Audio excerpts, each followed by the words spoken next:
good to see you. It's good seeing you, Sean. How are you doing? I'm great, thank you. As you can see, we have a guest, a returning guest. Jason, you were so good the first time. I feel like we ran out of time. There was more to talk about, so we just had to have you back on. So thank you for coming back. Yes, Thanks thank for you. having me back. It was a great conversation the first time. Yeah, and one of the things that we didn't get to, and I'm glad that this is the same picture I was looking at before, and I just have to ask you about this picture over your shoulder. Why is that dog mean mugging me? What is that dog, and why is it looking at me like that? So this photo I think is what you're referring to. That's the one. Either a sad face or a mean face. I can assure you, it's neither of the two. This is our department comfort and wellness dog. It's also an outreach. I'll try to get a Oh, picture of him. He's down here taking he's actually in your office. Oh, I He's see him. actually in Yeah. my office. Okay, okay. So there's a little bit of a story behind this guy. In 2023, we had recently acquired a new police chief. Well, let me back up. 2023, August of 2023, we had a bit of a traumatic incident in our police department. And, you know, pretty common in law enforcement to have just trauma in general. I think that's a pretty well-known thing. This particular incident took place within the police department. It was involved an employee in the police department, and kind of changed the face of our department a little bit. It was a long time employee who passed away at work. So a few months later, we got a new police chief. He has some new ideas, but officer wellness became a top priority for our department. And one day, if you know me, Sean knows me well, I threw out the idea of we should look at getting a comfort, wellness, and outreach dog. Pretty popular on the East Coast right now. There's a lot of departments doing it, fire departments, police departments. And he said, without batting an eye, find us a dog. And I thought, well, that's going to be easier said than done. So in the Sandy, kind of outside of Portland, there's a facility there run by a company called, or a nonprofit company, Guide Dogs for the Blind. And I travel up and down that road fairly regularly, and I thought, well, I don't really know where to get a dog, so I guess I'll call them. They probably train dogs, and they're probably well-maintained, mannered dogs. So I kind of just did a cold call to them. Turns out their headquarters is actually in San Francisco, and they were pretty receptive to the idea, but it's not. They have a filtering process with these dogs, and generally they go to somebody that's visually impaired. If that doesn't work, then they put them with somebody that has got other disabilities of many types, post-traumatic stress disorder type, insulin dependency, you name it. They have these dogs that are therapy dogs for all these different reasons. So he put me in touch with the adoption gal in their organization that's in Oregon, and she just loved the idea. It was supposed to take 3 years or 2 years to get a dog, excuse me. Oh, wow. And about a month and a half later, she called and said, I think I have one that might be of interest. Let me come out and look at your facility. Well, then the question comes up, who's going to take this dog? And what are we going to do with it? Well, because of some contract stuff and different things, we couldn't give it to somebody that was a union person, because then we'd have to pay, kennel time and all the things that come along with having police dogs. And we've had police dogs in our police department. We just don't currently have patrol dogs. We've kind of gone a different direction with some other reasoning behind that I can explain later. So I kind of raised my hand and said, I'll be interested in taking this dog. So they brought a yellow one out to see the facility, see where I live, make sure it was going to do what, kind of fit the bill that we're looking for. Well, you can imagine a yellow dog with black uniforms is not ideal. People didn't really care for the hair and all that. Makes sense. Yeah. So we kind of passed on that one, and it was that one was actually just a show and tell dog. It was going to go to a different disability of some sort. She called me about a week and a half, 2 weeks later, and said, I got a black one. I think you'll like him. I'd like to introduce him to your department. And he came and with her, and there was an immediate bond. He was by my side, and it worked out perfectly. So he is now, his name's Raph. He goes by Raph. He's not very formal. goes by Raph, and he goes to work with me. He hangs out with me all day, and we go to a lot of different types of things. We're in the public quite a bit, but his primary function is within the walls of the department. And if we have traumatic events, we can go down to the patrol room, visit with guys. He spends a lot of time in records. Surprisingly, our records department does a lot of processing of things like, just body-worn camera footage, dissemination of reports, things like that. So they have kind of a secondary trauma, and they get to spend some time. It just kind of lowers the temperature in the department. It's not a fix-all by any means, but it's just a presence around that doesn't talk back, and he's very easy to get along with. He's very affectionate, likes to be around people. So it's worked out pretty well. The backstory with him is he spent a year as a guide dog with a young gal, and he normally, according to Guide Dogs for the Blind, to get a guide dog, you're usually in your mid-20s or older. You have to have some lifestyle requirements like a job or some reason to be out of the house and things like that. So she was fairly young. She was a senior in high school. And within about 6 months, he started going really slow. You can imagine a guide dog needs to kind of be out in front of you, guiding you, and he was more of a behind you kind of dog. So they thought maybe he needed some retraining. He went back to the school. He's an A+ guide dog. He just, like many, doesn't care to do his job very well. So he gets lazy and sits down, and they kind of determined that maybe he was being fed by the kids at the school. So he got a bit of a habit of scavenging. So he knows that food on the ground tastes good. In training, they can't do that, because if you have any kind of a disability, you don't want him picking up gum or peach pits or something off the floor. And if you're disabled, it's hard to stop a dog from doing that. So once he had acquired that habit, they determined that he couldn't be with as a service dog. So that's why they put him up.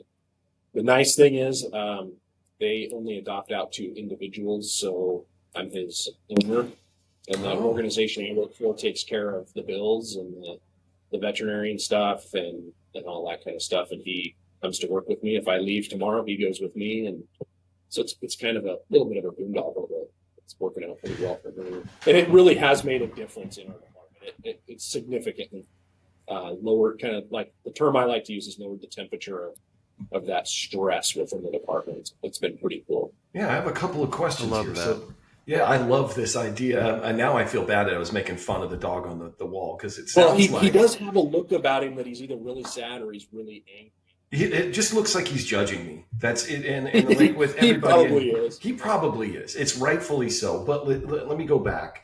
There's a term for that in psychology, by the way, Sean. What's like in therapy, if you feel judged, it's maybe there's something you need to talk about. You need to talk with Raph and explain. I imagine just that 2-second clip Jason kind of showed of the dog laying on the ground. Like you said records, right? So this dog, you can just bring him into the patrol room or to records, and he'll lay there. And maybe John can speak to this. Maybe not, but like there's just this thing about people. Most people just want to pet. They come over and want to pet the dog. If he's laying there, you have this urge to like go over and talk to him and pet him. And I mean, is that kind of what is going on there for the most part? Because I mean, I usually come in the morning, kind of do a check-in around the department anyway, just out of the role that I'm in. But I'll go into records. They love on him, pet him. He lays in the sun. It's kind of an interesting, and John will have a much better way of describing this, but I think having that distraction, it's easier for people. Well, in a critical incident, especially, people have a tendency to want to talk about what's going on with them when they're not eye to eye with another human. Mm-hmm. They're petting him, and they can kind of just talk about how they're feeling in it.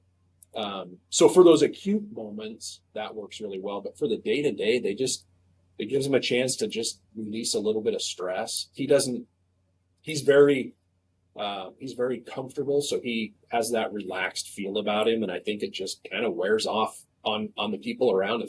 It's pretty remarkable. John, do you have any thoughts about that part?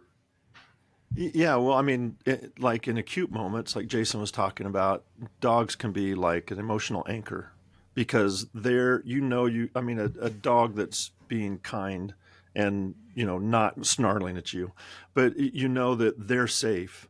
And so I think that's why people are kind of direct their attention to them. Like Jason said, maybe they look at the dog or pet the dog while they're talking because that's safer and feels better than having to look at an officer in a badge. And then, yeah, just Hmm. anytime you have like in a room where a dog is laying.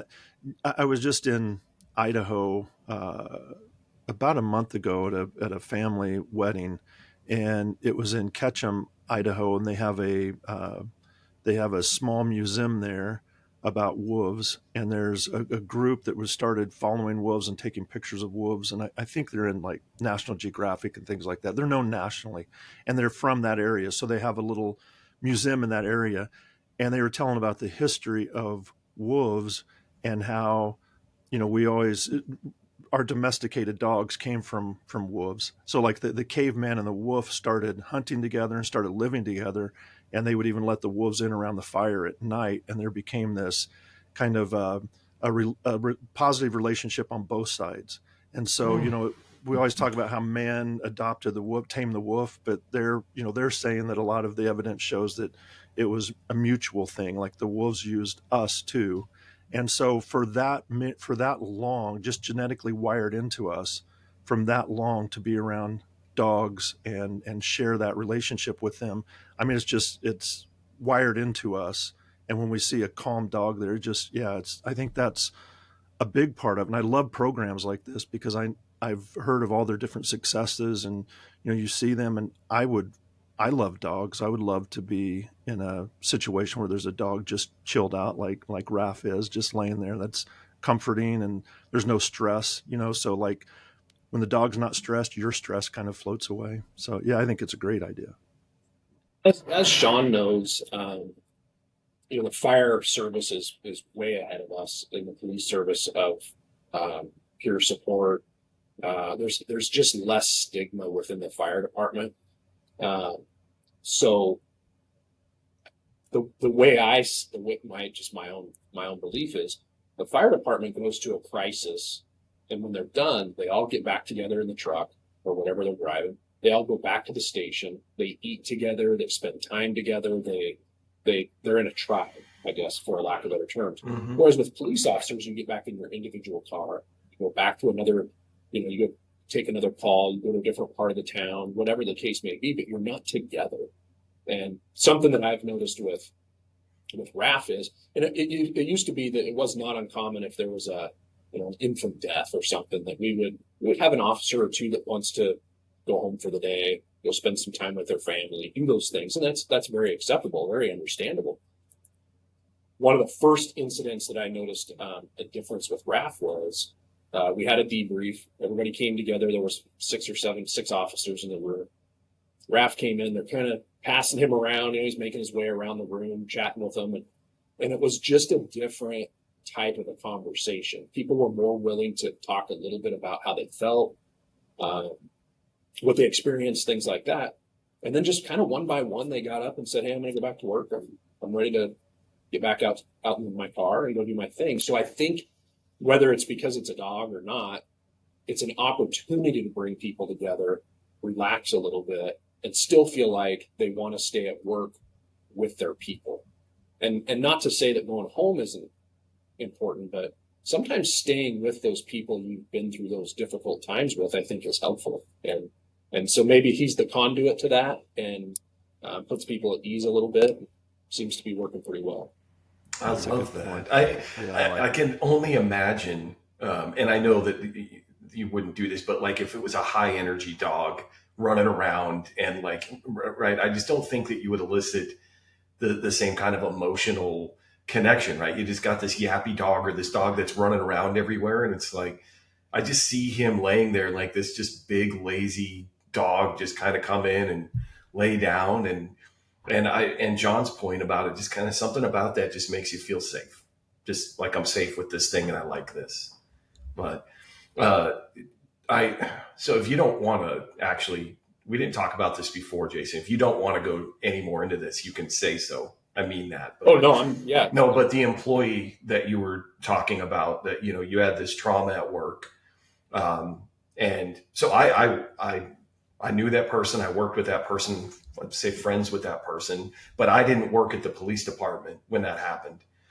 And so I have no kind of sense of, honestly, like what was going on with people at the department, emotionally, I guess you would say. Can you be more specific? Without going into too much detail about Yes, it, I think it was a bit controversial. It was a question. There were just a lot of questions and it felt like a lot of trust was lost because of those questions. So there wasn't any division within the department or anything like that. It just felt like maybe people didn't really know where they fit or how, kind of what happened, I guess, or how it happened. And so just a little bit of anxiety. I mean, people had to come back where somebody had passed away at work, and there was just a little, I guess, distrust is the best way to put it, but I don't know who they weren't trusting. I guess that may not make sense, but it was just a lot of unknown feelings and things like that. So in addition to the dog situation, we've ramped up peer support. We just concentrate a lot more on health and wellness. We have workout time during work. We have we're just a little more aware, and nationally that has improved as well. So it's not just us. We're not groundbreaking in the officer wellness area. The business of policing has really embraced the wellness of officers to try to extend careers, but even if people leave the career early, we just want to take care of it and get rid of like that stigma that I was talking about. Because Sean will remember this, is it wasn't long ago that, you went to a terrible call. You may have to go back and change your uniform, but how long is it going to take to get back out and start answering calls again? And that's not healthy. We know that's not healthy, and it's not, it's not good long-term for people or for the profession. And ultimately that results in how we treat the public, how we interact. Because if John calls 911 because his, 15-year-old daughter ran away, he doesn't know that Sean just got done with a fatal car accident and might have a little bit of emotional baggage coming into that. So wellness has been a really big push from our department. That is And so good. Yeah, but back to, so, you had the incident, you get the dog, and I know we've kind of been over this, but more directly, like, do you feel like having Raph, like, people were able to talk more about the way they were feeling about this? Is that kind of the sense? Yeah, I don't know about that particular incident. It kind of came and went, but it certainly opened our eyes on how we could better handle the next one, or other incidents at work, or people that are just having a rough day. I mean, I think we just are a little more in tune with that, and certainly the dog helps a lot. But we've also encouraged those peer support meetings. We have an on-staff psychologist that specializes in law enforcement and military first responder type stuff, and we have regular meetings with her. The department pays for 2 sessions a year per person to go visit with her, and whether that's personal stuff or work related things. She's come in twice now for critical incident debriefs, and so just a little more awareness generally of officer wellness. And with the dog, of course, he's gaining all kinds of traction in the area. So the fire department calls. We go down to the dispatch center on a regular basis. If they have they'll call me and just say, "Hey, can you come by with your dog?" And usually it doesn't result in us talking about the incident. It just kind of puts things at ease a little bit. One of the really cool things is that he's now capable of is he was approved by Superior Court to come in and be in the witness box with kids. So if they're testifying to, I mean, Sean was a detective. He understands the implications of kids and testifying and giving interviews and things like that. I can bring him in. He's so well mannered. I can put him in a lay down position in the witness box, and the judge knows he's there. They usually will tell the jury, but he's an impartial, unbiased addition to testimony. So that's been pretty cool too. Wow.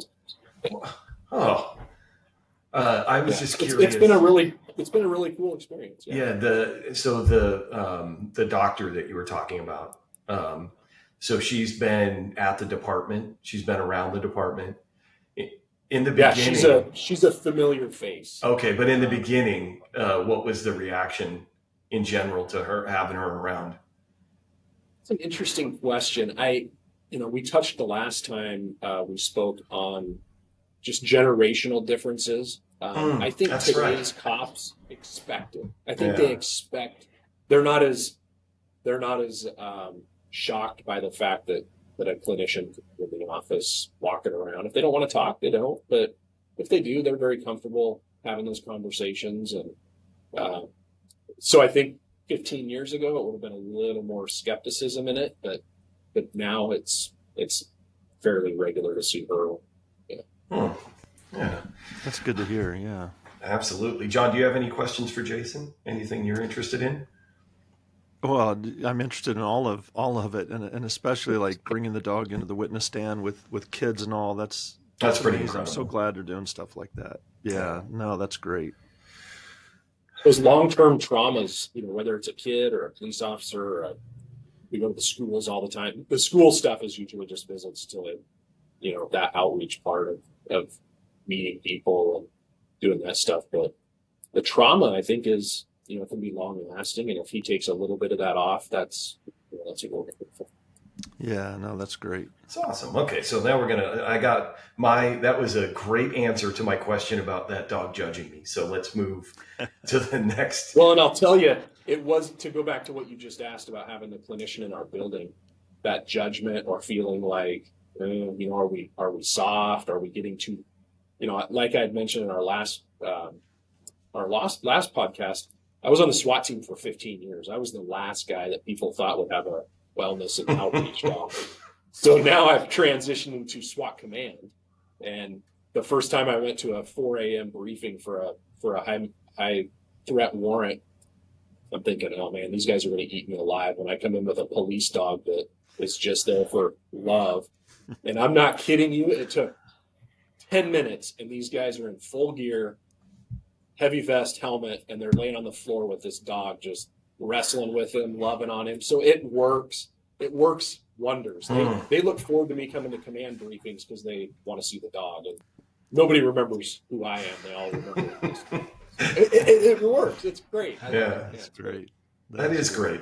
That's awesome. Okay, so John, let's talk about the brain a little bit. This is your time to ask a police officer some of the questions you want to ask about. Go ahead. Yeah. So like, I was just wondering, Jason, when you arrive at a scene and it's chaotic, there's all these different sounds, people going, moving back and forth, shouting, all of that.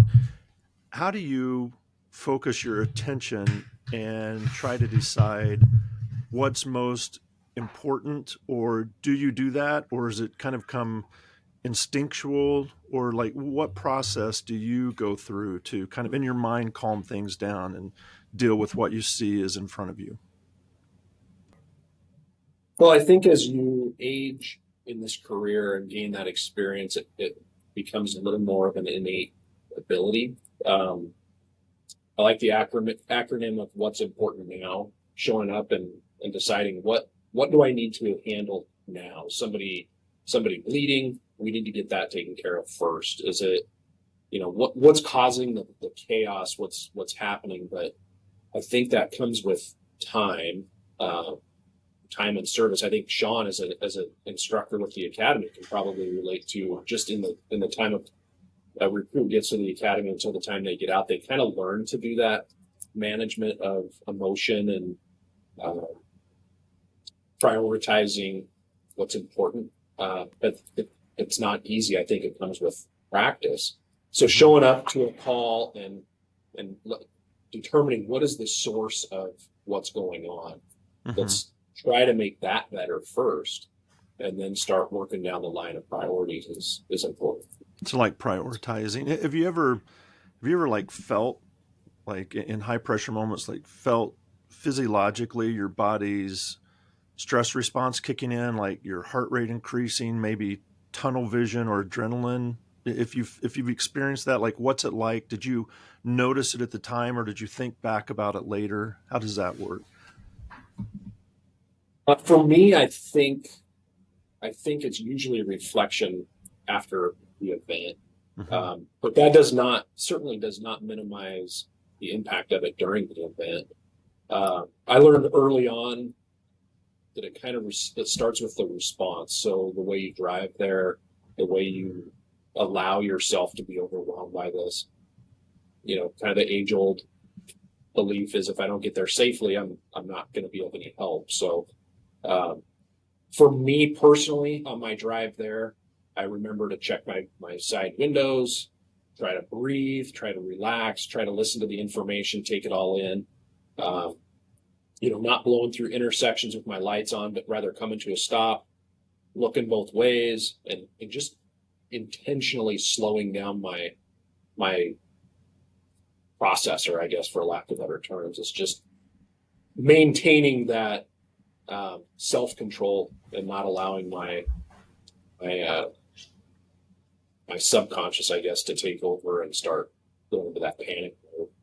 So Did, it is difficult, and it has to be to me it has to be a conscious effort from the beginning. mm-hmm. Yeah, but certainly I have had plenty of times. I remember being a brand new police officer and going to something that was just not even a big deal in hindsight, and going, man, I don't know how I'm going to write a report. I don't remember anything that happened. I don't even know how I got there. So it does. I think with tenure, it becomes more manageable. And I've seen this before. I know what to do. I can work through this process. So maybe it's that. Maybe it's the experience of having seen something similar and knowing how that worked out. Mm-hmm. Yeah, so like That's just where I rely on experiencing it. John for the explanation. Yeah, well, you're relying on me. I've studied this for so long, and I got the opportunity at a training event where it was a police pursuit. They were training pursuits, and it was a old abandoned airport, so they were using the runways and things. And they said to me, "Would you like to drive one round of this?" I said, "Are you kidding? I would love to." And you had to be on a radio talking, and they said, "Just follow this car." And it was driving at high speeds, and I had an instructor beside me, and all of a sudden I realized that the instructor was saying something. I hadn't realized that they'd been talking. It was kind of like Charlie Brown's teacher. And so I was like, what? And I'm still focusing driving, and they're like, won't, won't. And I'm like, what? And I realized they were saying, he said, is there something interesting on that car's bumper? And I finally kind of heard what he was saying, but I was like, yeah, I don't know. I was just still driving, and he said, why don't you look around? Like, take your eye off the bumper and look around. And I was like, what? And I started looking around, and it's like stress levels went down. And I had been doing all this research. I'd spent 2 summers with the London Metropolitan Police and their driver train measuring stress and how much stress they get under, and thinking, how could somebody get under that much stress when there's, this is just a set. I don't know. It was just, studying that and then experiencing it was that just kind of blew my mind that I would get that caught up that I couldn't look. I was just focused in on their license plate, trying to follow them, and everything was like I couldn't hear people talking. I couldn't see other things. It was wild. So I imagine that experience plays a big role in that. You can be told about it because I had studied it for years and it got me the first time. So I imagine experience plays a big role in that. And I find that, like I mentioned earlier, that intentional act of breathing, looking around, and not Mm-hmm. looking, just being so hyper focused, but reminding myself. And I don't know if it's the breathing or the looking, or if it's just simply reminding myself to slow down. Mm-hmm. Everything needs to be consciously. You have to decide those things very consciously, and so I don't know if it's the air. I don't know if it's looking around. I don't know if it's just simply reminding myself that I need to calm down. Yeah, And I if you think never let yourself get into that zone, it's easier to stay out of it because it's a yeah, lot harder to come back down from that. I believe. you might have to have help. Like, I do remember now. He said, "Take a deep breath." So yeah, it was that too, and look around. But yeah, and is it the same way when like like your emotions arise, or when you see other people getting angry or emotional or even scared, do you think it's the same thing, or is that a different, like just reminding yourself, does that work, or is it a different mechanism than just stress from being in a high stress situation? I think reminding, I think it's just bringing it to the front of your mind of, or helping somebody with that. I remember an incident where a guy had done a robbery, and we identified where he was at. And as we were trying to find his apartment, his niece called in and said that she couldn't leave. He had a knife to her and wouldn't allow her to leave. And in the SWAT world, that's kind of your Super Bowl, that hostage rescue type of event. And at the time, I was a team leader, and everybody was stacked up, ready to make this, execution on the house. And I went down the line and kind of checked in with every person, and the amount of emotion individually through that was pretty remarkable. But checking in, making sure they were aware of their assignment, kind of bringing that consciousness to them a little bit, I think that helps a lot. So I think you can talk somebody down from that, but ultimately, I think it's an individual ability, and some of that comes with time, and some of that I think comes with just who that person is. Yeah. Sometimes some people just hit that. Sean can speak more to the conditional coloring and the mapping and all that stuff, but sometimes people just get up into that red line area, and it's really hard. I've seen it in training. Just a week ago, we were doing active threat training, and it's a simulated. They know they're in a simulated environment, and one of our officers, who's a sergeant, should have been in charge, and one of the incidents takes place in a room, and then another one happens down the hallway at a school in another room. And he started to take a team that direction. And I said, "Hey, you're the guy in charge. Take a step back and just facilitate supervising this." And he said, "Yeah, yeah, yeah." And he's loud, he's yelling and screaming, and no matter how many times I reminded him, I don't think he heard a word I said. It was just So I think being overwhelmed. Once you're in that overwhelmed state, it's so hard to bring yourself back to that, to calm down. Yeah, it is. And how about after the incident? Does it take a long time afterwards to calm yourself back down, or does that happen fairly quickly? I know you mentioned it when you said after an incident, like police officers get back in their car and go on the next call. That's like a carryover effect. You're carrying stress from the last one to the new one. But how long does it take to kind of recover from that? Recover might not be the best word, but maybe get back to your kind of back where you can function fairly well. Yeah. I think that depends on the person. I think it also depends on your physical health. I think that people have a good, they're physically active on a regular basis. So if they go out and do a hard workout, and they can bring that, if they're in good shape, they bring your heart rate down a little bit quicker. You relax a little bit quicker. Your body has that ability to level out a little bit easier if you're already somewhat used to that. It is different if you're doing a CrossFit workout versus going to a high stress call, but ultimately the physiology is very similar in that your heart rate needs to come down, and with heart rate coming down seems to calm everybody down and calm yourself down. So I think it's a little bit dependent on each person. And again, some experience helps. Some people, maybe they're wrecked for the day. They're just, but in a training environment, that's the beauty of cameras and filming it. Because, for example, this sergeant, afterwards I said, "Hey, you gotta calm down. You gotta really focus on never getting to that point." And he would have argued with me until he was blue in the face. But I said, "Hey, here's what we saw. There's some video of it." And he was That's like, hard to argue with. I was pretty amped up. So I think being aware of it is one of the bigger issues. But I guess I would ask you, John, how do you think, or what is your feeling on kind of that in training for many, many, many years, as long as I've been a trainer, and I think Sean will agree, is the term stress inoculation, and inoculating people to stress so that they perform better under those conditions. Do you feel that that's something that we can do as with the brain, is inoculate to stress? Yes, I think it is. I think that term, I believe, if I'm correct on this, started in therapy and cognitive behavioral therapy, like back in the 70s. But the idea took off. It would be to slowly introduce stressful things and let people learn to deal with it, and add a little bit of stress as you go in kind of manageable steps.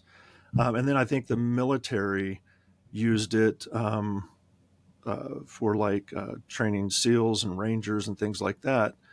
And there can be success with it. I think that just in the short amount of the small number of experiences I've had in law enforcement training, I've seen it misused way more than I've seen it used in the correct way. And it seems like the stress inoculation, if you hear it, and the idea is that if you create an environment that's high in stress and let people practice in that or train in that, then it won't be as big a deal when they face it in real life. But the problem is, if you just drown somebody in stress, it, instead of helping them, it's actually doing the opposite. And it's making it more difficult for them, because now your brain is learning that it's kind of tying together that overwhelming stress with failure and with those things where I've got to stay away from this, and I can't go in. I've got to make sure I don't get in a situation like that again. Whereas if you start slowly and you add a little bit of stress, and then you have a time where you talk about it and you discuss it, and then you add a little bit more stress and talk about that and discuss it, then that can be helpful. But I think the way, like putting a hood on somebody's head and throwing them in a dark room, people yelling, and that's not going to help it at all. In fact, there's research to show that does the opposite. Yeah. So I think the idea of stress inoculation, if it's used correctly, can be helpful. But I'm afraid that people think, well, let's just stress somebody out, really, add a lot of stress, and then that will help them down the line. And it usually doesn't. So if I may, my goal, not only am I having fun with this podcast, my goal is to learn some, at least one thing, right? And I just did, because I think the issue is we're misusing the term based on the definition I just heard. So Jason and I are saying stress inoculation, and that's not even the right term, because I want to confirm this. Number one, John, is that stress inoculation is give a little bit and then kind of critique it, talk about it, and then give a little bit. And, over a 19-week academy, let's say, you would just kind of ramp up the stress as they're able to deal with it better and better. That is stress inoculation. Yes. And also I should say that it's not for basic competence. It's like when your skills have been automatized. So No. Stress exposure should test automaticity. So under pressure, your brain falls back onto procedural memories, not on new learning. So if you teach somebody something new and they're going, oh, okay, I think I got that. Okay, now let's throw stress in. That just defeats the purpose. That destroys everything. It has to be learned to the point where it's more of an automatic skill. And once that skill's automatic, now it's saying, now let's put a little stress. It would be like a football team. Let's say that a person is just trying out for the team, and you say, okay, you just made the team. Here's your playbook. And the first play you're going to run is in a live game with all the pressures of the live game. It's like, no, you need to learn the playbook. You need to go through drills and build that up where things are starting to become automatic before you get to the real game. So in my experience, which is limited, it's the Marine Corps, it's police academy, and then later working at a police academy.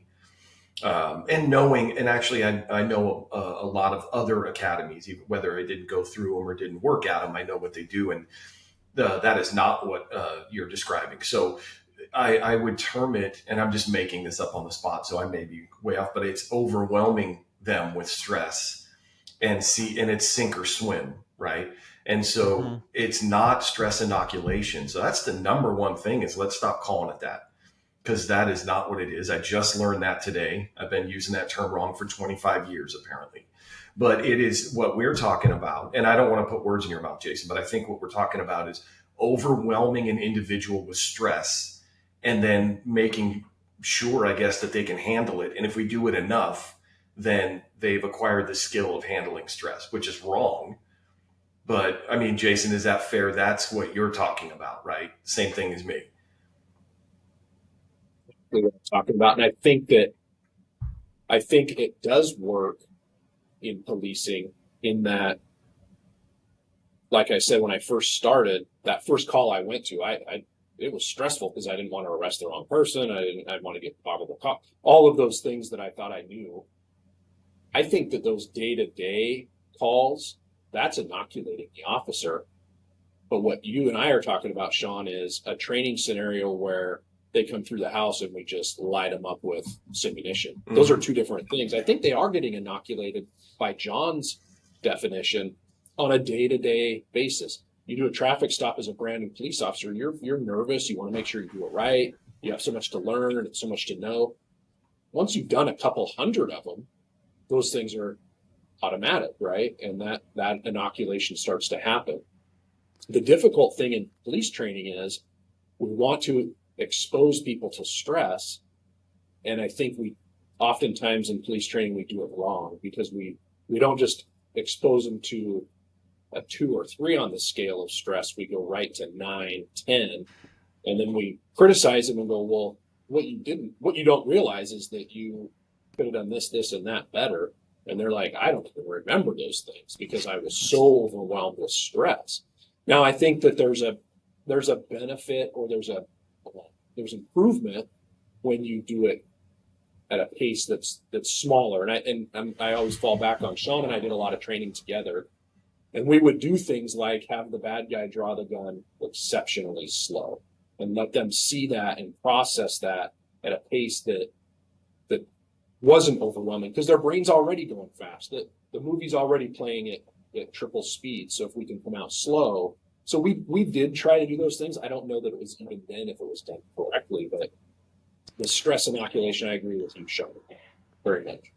Yeah, no, that sounds better because you're doing it slow. You're giving them time. You're giving the brain time to catch up. And if you think of the word inoculation, it was first used in medicine. And I know this is a bad word now, but vaccines are used to train the immune system on how to fight off certain things. And so you don't give somebody like 5 full shots of chickenpox. You give them a small dose to let their immune system build up. And that's like you don't overwhelm the system. You give it small bits so that it starts building the antibodies. And it's kind of the way with stress. You don't overwhelm them with stress. You give them little pieces of stress. And then what you said about calls, I think this is a little bit off topic from stress inoculation maybe, but that's one of the things that different places I've been kind of allowed in to view training and I've been asked about training. I think that's what the academy should be. You should take your 5 to 7 most common calls that you're going to have as a police officer and replay those over and over, not all the near-death experiences you might face. It's more of the just day-to-day interacting with people and how do you interact with people and what if a person is in a mental crisis. And I know all of that's part of training too, but I'm just saying focusing more time on those types of things to build that inoculation for those just ordinary calls that stack one after another, because you've got to learn how to deal with those. Otherwise you start carrying that over from call to call and it just builds and builds and builds and you can get into real trouble without even realizing it. Well, what we're talking about right now is a long contested. I mean, listen, I still go back. I love law enforcement. I love law enforcement trainers, and I know it sounds like I'm hard on them a lot, and I am because it's an important job and it has a high threshold of responsibility. But what trainers, what they go back and forth about, John, what you said just kind of brought this to the forefront again in my mind of criticality versus frequency. If you have a short amount of time to train, and I am kind of going back to the academy. If you have a new officer, too many trainers, in my opinion, focus on the criticality. It's like, there's traffic stops and they're going to do 1 million of them, but the active shooter is what we want them to do. It's like, they may go their whole career and never go through that. Right. But if they do, right. Like, so the criticality of that versus how about we just focus on getting them decent at what they're going to do a lot. and try to like look at the stats, the numbers, and pick out those things. And it ties into the stress thing, because it's like, no, if they can't, function in these high criticality, active shooter. I'm trying to think of other things, but like they have to be able to function there. And then we heap all this stress on them, and they fail. And there's a lot of academies that you'll just wash out of the academy because you can't hack it. And it's like, I failed a test that like I haven't even studied for. Like I don't know. Really looking back at it, it seems unfair. And I wonder, and I'm hard on it because I took part in a lot of this, how many good police officers, or could have been good police officers, got washed out by just kind of a faulty system, a faulty way of thinking about training. I would add that, going back to that, to what both said, is one, being very good at the things that you regularly do, but then expressing to these new officers criticality, that this is a critical skill. An active shooter is a critical skill you must be able to do. But when you practice it, we're going to heap so much stress on you that it's going to scare you to death. And you're not going to want to respond to that. Mm-hmm. You're going to be so nervous responding. Going all the way back to dogs, right? If you're on a SWAT team and you have or a police dog, you have a apprehension and detection dog. A lot of those dogs, the first time they are on a SWAT call, they hear flashbangs and they want nothing to do with. They don't even want to get back in the armored vehicle the next time. Wow. And I think that you can break, without slowly introducing things, you can break people too. You can break those officers. And I remember an officer one time. He was a good officer. He was a motor officer for a number of years. He was just a different personality. And we did some active shooter training that probably scared the daylights out of him. And the next day he found me and he said, "Hey, do you think I'm a coward?" And I said, "No, I don't think you're a coward. Why?" And he said, "Well, because I wouldn't go in there by myself. I was afraid of failure and I was afraid of what could happen." And that kind of reminds me of, I think, probably scarred him into getting actually the opposite from him of what we were trying to do. And some people do respond well to stress. They thrive on it. They manage it well and they do well, but some don't. And so there's not a one size fits all system for them. But what we don't want is to break them. We don't want to make it worse when they have that critical incident. Yeah, just I don't know this person, but just hearing your description right then, I think that this person probably came out of it okay. The fact that they were willing to talk to you and say that, and because a lot of times you hold that in, and that becomes something you ruminate on every night when you're going to bed. Every day you're thinking about it, you're questioning yourself. The fact that that person came right to you and asked that means that they're dealing with it. And that's part of resilience. So that's actually a really good sign. I liked that story. Yeah, it's good. But it is an interesting. It kind of goes back to what you asked, which is losing some of those perceptual thing, auditory exclusion or tunnel vision or things like that, and it kind of makes me think about the other side of that, which is Michael Jordan was kind of known for being in what you refer to as the zone.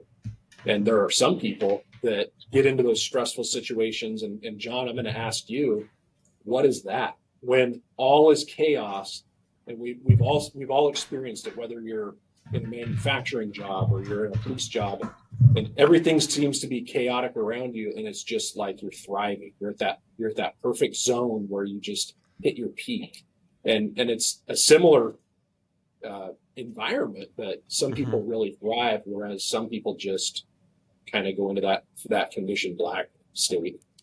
Yeah, in cognitive psychology, that's called flow. And when you get in that flow, that area of flow, first of all, you have to be basically an expert at what you're doing to reach a flow state. So new recruits are not going to hit flow very easily. But if you take take somebody from a background of chaos, like if they grew up in like projects areas where there's always fighting, there's gun, you just know every day you're going to be facing all these confrontations and things, and you get so accustomed to that now if they're in that situation as an officer, even if they have little training, they can hit a kind of a flow state because they become kind of an expert in dealing with chaos, even though it's not from a law enforcement perspective. It's just, this is something I'm used to. This is, my brain's learned, this is what we do, this is how we live, this is what the world's like, which is also why I think a lot of times officers are at a disadvantage. Officers from middle income homes where there's never been that much stress. You don't really hear your parents yelling at each other. Your family get-togethers aren't that crazy, and you've never been in a fight. And and then all of a sudden you're an officer, and now you're dealing with people and who have spent their whole life in those chaotic moments. They just have such an advantage over a new officer coming in, which is really another kind of fascinating way to look at it. It's almost like they're already experts in what they're doing, and an officer is a novice until they've had some training and experience, and just a kind of a different way to look at it. But go ahead. That's Jason. interesting, because I think Sean will be able to relate to this, is you'll get a new officer out of the academy and you'll go on these calls where maybe you go to a house, or you go to a guy he's just a long-term criminal, and he's quick-witted. He doesn't seem stressed out that the police are there, and he'll just eat your lunch. He'll take that new cop and just embarrass them.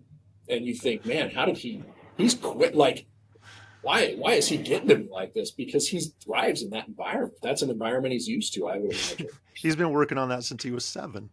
Right. Yeah, Sean's seen it. I remember plenty of those situations. Yeah. Yeah, the quick-witted gets them out of trouble when they're young. They just grow up and just have all the skills and tools, and they've honed them all their lives. So, I'm thinking also about decision-making under stress, but then I'm thinking about sometimes you make decisions before you arrive, like, if I'm in this situation, what will I do?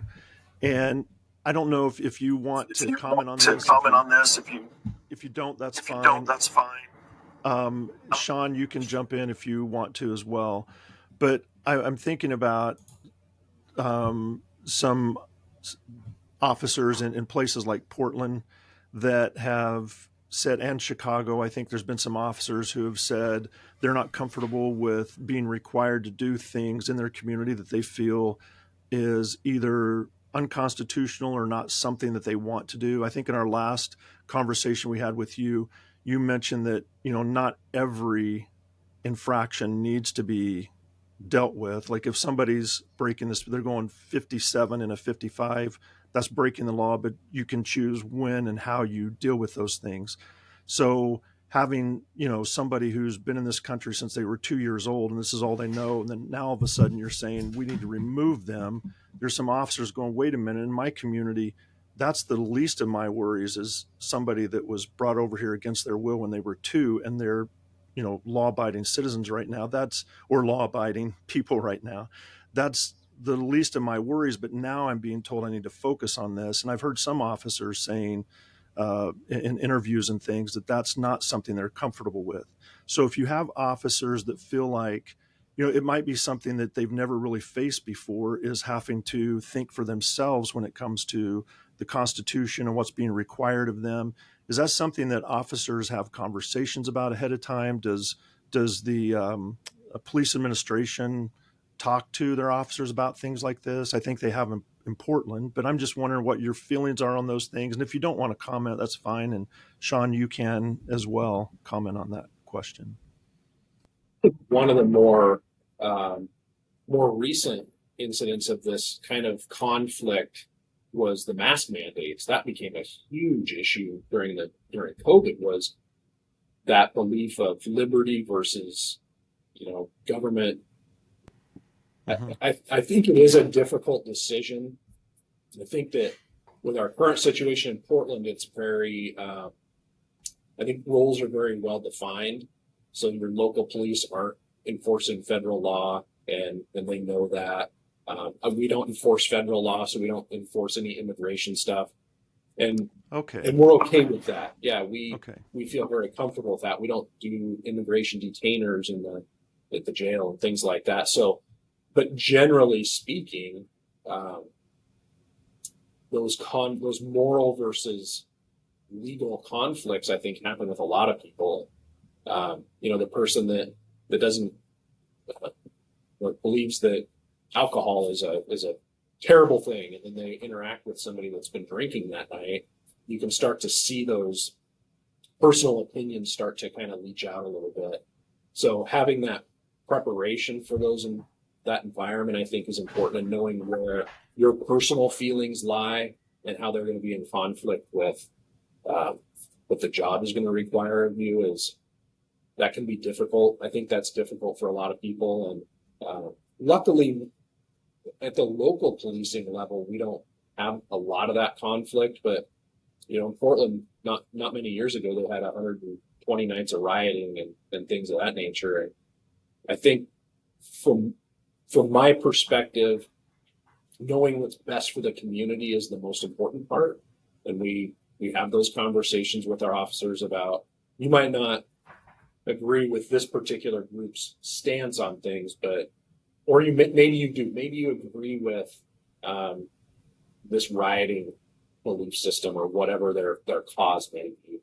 But what is it doing to Sean, the property owner whose windows are broke? We still have to enforce that and stop, damage to other people's businesses or whatever that conflict. We have to err on the side of the public and what's best for society as opposed to our own individuals. So it can be a challenge at times. I can imagine that downtown Portland right now, with the federal conflicts that they're experiencing, I'm sure it's difficult for some, for sure. Mm-hmm. Mm-hmm. Yeah, something Jason just said is like big picture thinking, which as a cop I didn't have a lot of, admittedly, but no. In order to be effective as a police officer, as a police department in a community, it's all based on trust.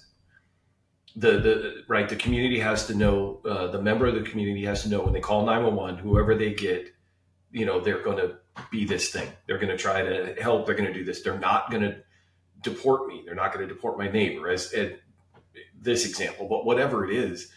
And then the police show up, and people have to trust that they can talk to the police. So there's this whole thing of like, if there's a crime and you show up in a apartment complex and everybody's like, I didn't see anything, and I don't want to talk to the police because I don't trust the police. Like, you're going to have a hard time in this example coming to some conclusion for this crime.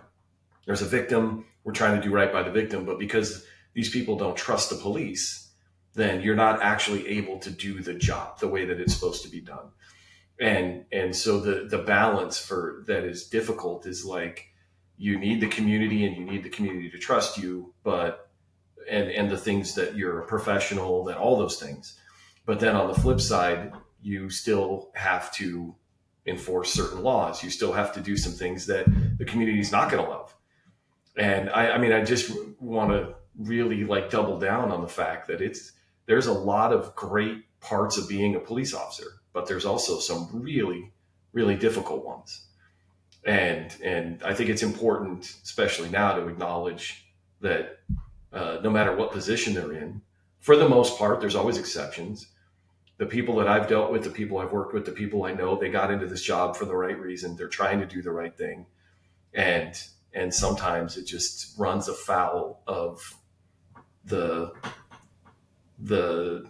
what you want to be doing as a police officer, as a person, mm-hmm. right? And there's a rambling kind of diatribe about it, but it's important to say, these people that signed up to do this job, not everybody can do this job, and it's an important job, but it's a really hard job. And even if you take out what we started with about how we break people and then just send them on their way, not intentionally, but the wellness part of it is hey, this is the job. This is what you signed up for. So suck it up, champ. And then now again, Jason brought up COVID, and it's okay, so we're going to tell the whole department that you're going to go arrest some guy who's at the beach by himself without his mask on. That's just an extreme example. And so I want to be a good police officer. I want to do what my supervisor tells me, but I don't agree with what I'm being told. That's I mean, if you don't have to be a cop, just try for a second to put yourself into those shoes and go, what do I do? Disobey my supervisor, just turn in like Hollywood style, turn in my badge and gun, or go do and maybe there's more answers. Maybe that's not a great example, but it's a hard job. I'll put a period on it.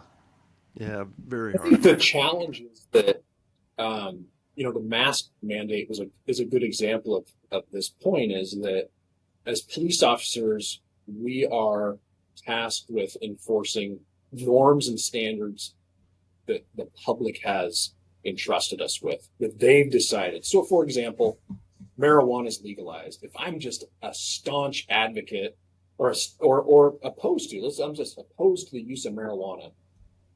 Some people had a really hard time allowing, just with the whole idea of, my gosh, I'm going to find somebody with marijuana, I can't do anything. But that's what the public voted. That's the laws that the society, maybe I'm in the minority, but as a whole, that's what society has determined is the course of action they want to take. I think where it becomes difficult is when you don't know which side society wants to be on.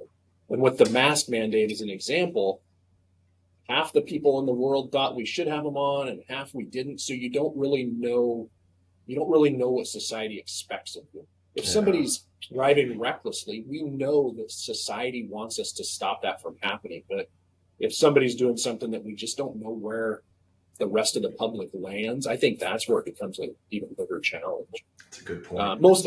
Luckily, most things are pretty clear cut. But really, this is just the opposite side of the coin, is what we talked about in the first episode of discretion. Some people are just black and white. You went 57, speed limit's 55. I cannot. I'll reiterate, because I truly believe that policing is an art, and you have to be able to kind of move through it. It's when it becomes so, your morals or your righteousness gets in the way of that. That's where it becomes very, as Sean said, very, very difficult. Whether it's taking away somebody's rights to their guns, for example. Well, in Washington, the law is a certain way, and I can't buy a certain kind of gun. I just have to accept that, or you don't do the job. That conflict can be very, very difficult for people to navigate. Yeah. Oh man, I just glanced up at the clock, and we have been going over an hour.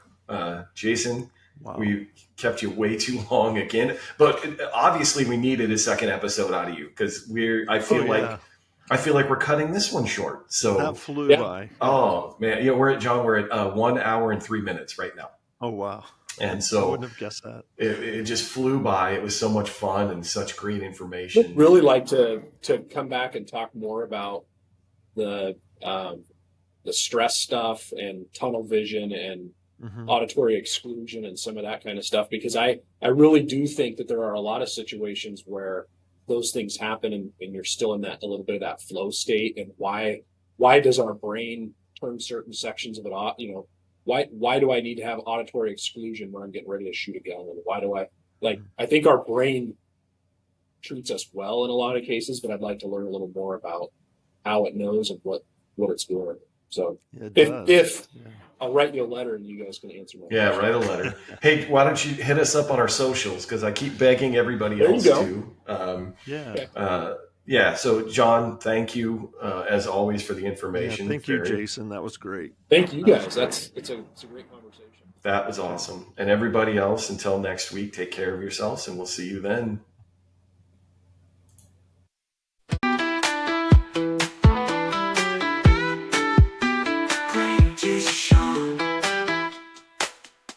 Grain juice, Sean.